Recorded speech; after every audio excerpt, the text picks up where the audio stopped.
So HubSpot decided to reshape the way you create workflow to make it way more easier for the new HubSpot user.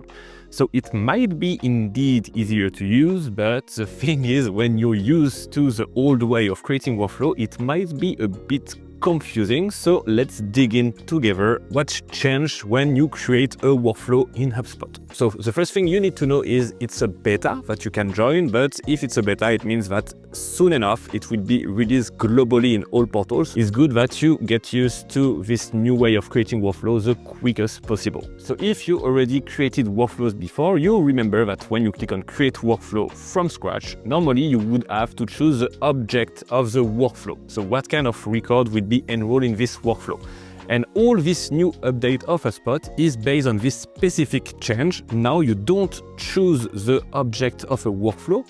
You will decide some triggers, and HubSpot will determine automatically what kind of record should be enrolled. So it will determine what kind of workflow it will be. So as I say, we have now a new way to create enrollment triggers. It's supposed to be way more user-friendly because you will just need to select the category of trigger you want, which is like data. So based on the properties, the list, the object creation, etc. Or with communication, which are like if they interact with ad, what happens when they end a call, when they read a document, when they fill a form, etc., etc. So we go back to the same way of being able to trigger an automation, but it's presented in a more obvious way. So it might take a time for you at the beginning to find the good enrollment trigger, to realize where it is in Views menu. But once you figure it out, it will be way easier for you to play with these enrollment triggers.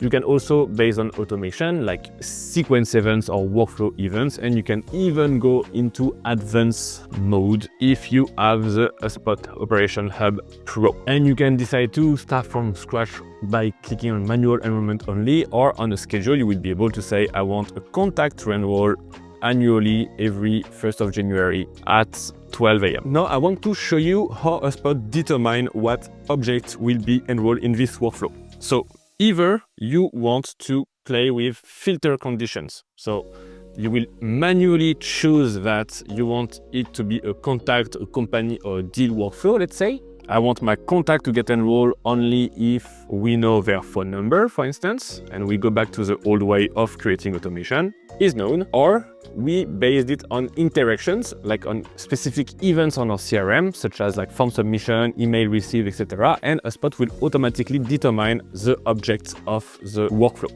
So for instance, if we click on communication and we want to say based on an email sent, HubSpot understands automatically that it's a contact that received email, so it will be a contact workflow. So he got this email sent to him, and we can choose like I want a newsletter early August 2023, for instance.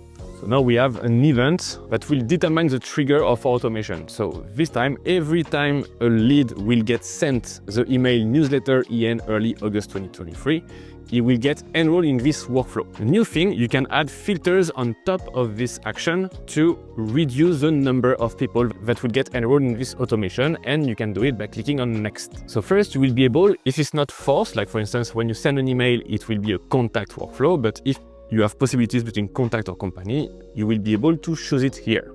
And then you will be able to add conditions, so you can add filters like you would normally do when you create enrollment triggers. So for instance, I want my contacts to get enrolled in this workflow when they get sent this newsletter, okay, but only if they speak French, let's say. So lead language is any of French. Or if they speak English, but they are based in France. Like that. So you see, you can go back to your old way of creating the filters for your enrollment triggers. You click on next, and directly here you will be able to see if you want to re-enroll them or not, which is way more easier for new user, I guess, because before you need to click again, go to the specific menu. Here you can know, yes, I want them to be able to re-enroll, and I click on save and continue.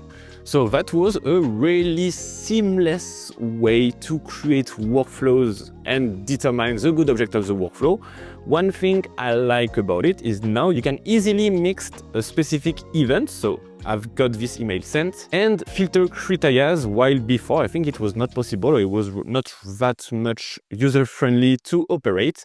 So now you can be way more precise in the way you will decide who's going to get enrolled or not in your workflow.